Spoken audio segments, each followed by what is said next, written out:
Wewe. Mwana una nini?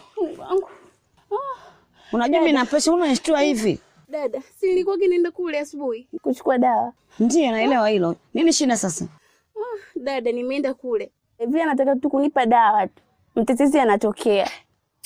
Mtetezi ana nini jamani lakini?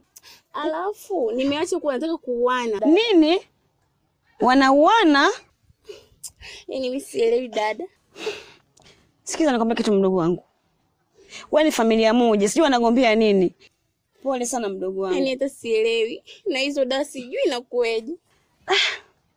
Lakini nini? Ngoja tujue tufanye kitu gani. Lakini shaka mtihani sana ujue ni swala. Basi pumzika kidogo na kuchukulia maji mdogo wangu sawa? Sawa. Tulizana sawa? Sasa pumzi, umeelewa? Nakufuatia maji.